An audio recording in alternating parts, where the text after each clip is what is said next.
you know, I'm aiming at having something relatively soon.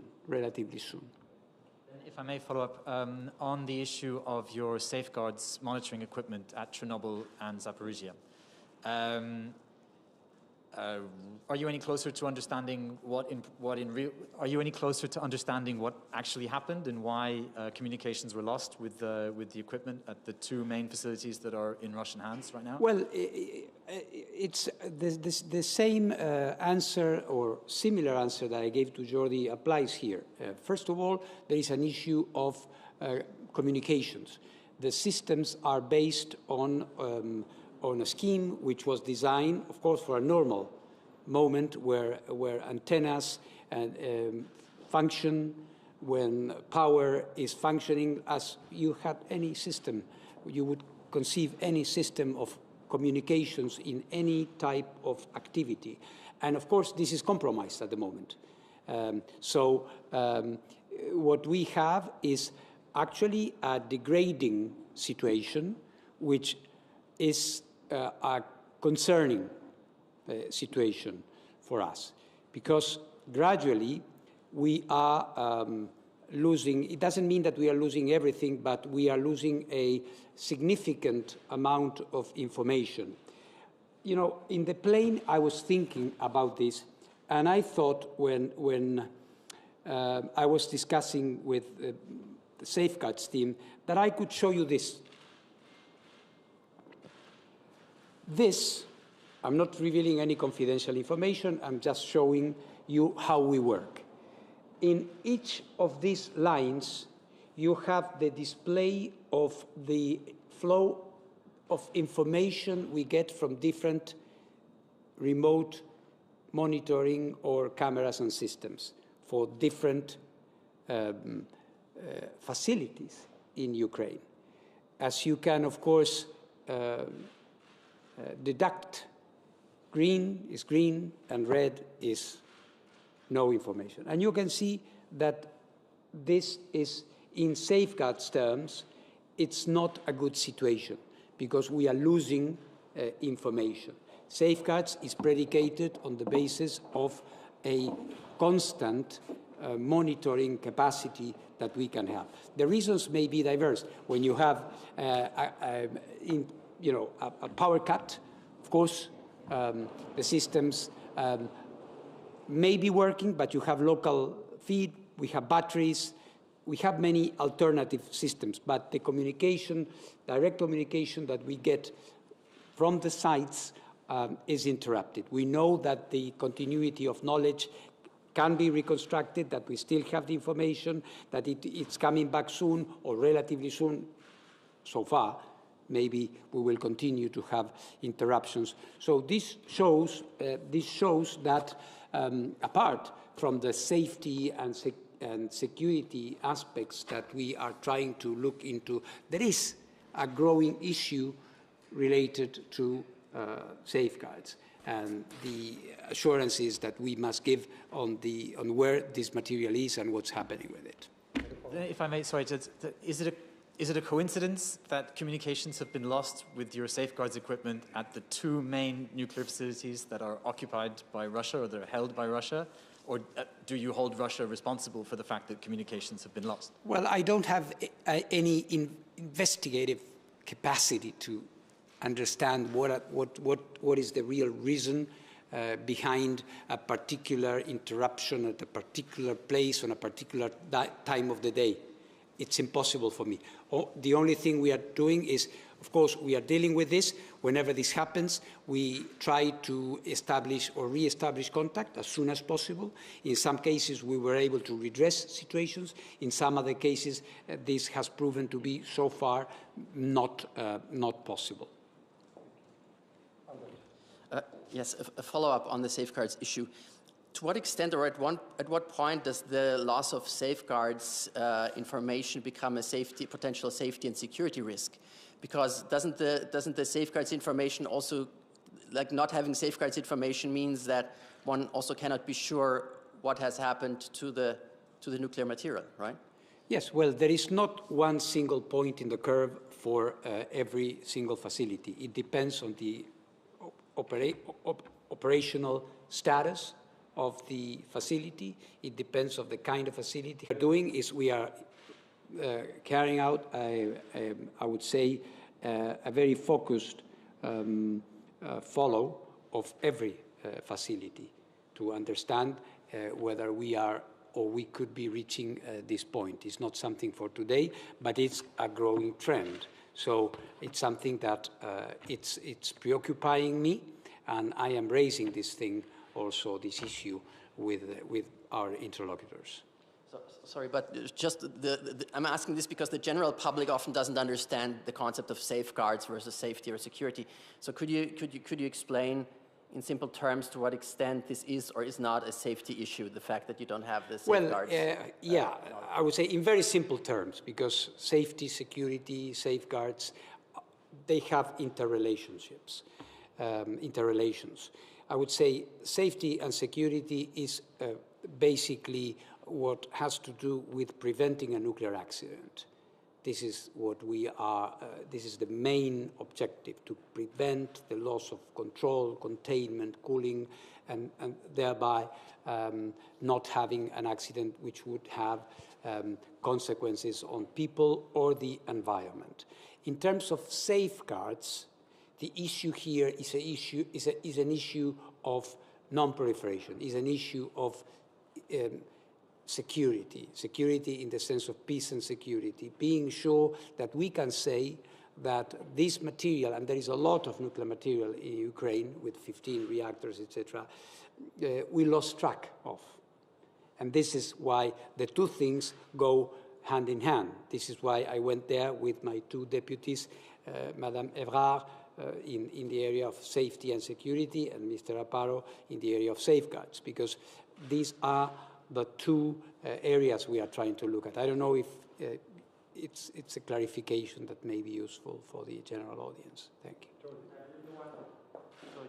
Yes, I have a little question. So you came to Antalya with experts. Was on the Russian-Ukrainian delegation, were there also experts on nuclear issues, or you were just talking to politicians? We were talking about the basic principles of what I want to do. And in doing that, I was referring a lot to the technical parts, because for them to understand what are the limits and what are the parameters of what I need to do, I needed to describe. Were there nuclear experts in that meeting by the Russians and the Ukrainians, or you were just talking to political? The dialogue was, frankly, there were big delegations, and I couldn't tell you exactly whether they had or not. They knew that they were meeting with the Director General of the IAEA. Our normal interlocutors were not there. But, and the conversation, the aim of the conversation was to discuss the general approach and whether I can have something that they could be able to work with. We are going to be presenting quite detailed ideas in the next few hours to both sides after this more general conversation has taken place, and after I could confirm that both sides are ready and disposed to work with us on this specific issue. And then we'll take it from there. I hope that I'll be able to work on a series of different aspects, ranging from the technical advice on a number of things, moving on to the facilitation, which is very important, the facilitation of the supply chain that all these facilities require, and which is now interrupted, up to the possible presence of our experts there. But as I said, I think in one of our past press conferences, before I do that, I need an agreed framework and an understanding of what it is that we are talking about. Sorry, just to clarify, you said that you were able to restore communications or re-establish a link with some of the safeguards equipment with which communications had been lost. So is it still the case that you have no contact with no, but there are places where we've lost and we have not been able to restore. Right, so I'm talking about Chernóbil and Zaporizhia. Is it Yeah. still the case that you have no contact with the safeguards equipment That's there? correct. Okay. And if I may, just more generally, you sound less optimistic about this whole idea, this whole framework and the trilateral meeting and everything than before. Am I right in thinking that? Are there new red lines I that would have been say established? I'm very conscious of the difficulties ahead. I'm quite encouraged, on the contrary, on one important thing, is that Ukraine and the Russian Federation want to work with us. They agree to work with us, and they are prepared to work with us. Perhaps the gravity of my tone has to do with the gravity of the situation, because it's a very dire situation, and we need to move fast. And I am aware of the responsibility we have and the expectations that there are. So, but if we talk about, as I was saying in my reply to the first question, I think it was extremely important, first of all, that we were heard. We are the only international organization acting, engaging the two actors, looking into concrete things that we intend to do, and they agree to work with us. So this is tremendously encouraging, but at the same time, I'm aware that before getting to a result, there's going to be a lot to be discussed. This is what we are going to be concentrating our efforts over the next few hours and days, maybe. Thank you, DG. Stefan Löwenstein, Frankfurter Allgemeine Zeitung from Germany. Yes. On Twitter, Minister Kuleba acknowledged your meeting, and he added that, first of all, he insists that the Russians have to withdraw from Chernóbil and Zaporizhia. Yes. Isn't that the all-or-nothing position you have criticized before? No, the all or nothing at all that I am referring to is not wanting or not being willing to engage on this issue unless you can solve wider issues. And I think it is the attitude of Foreign Minister Kuleba is very positive in this regard, because he is ready to engage.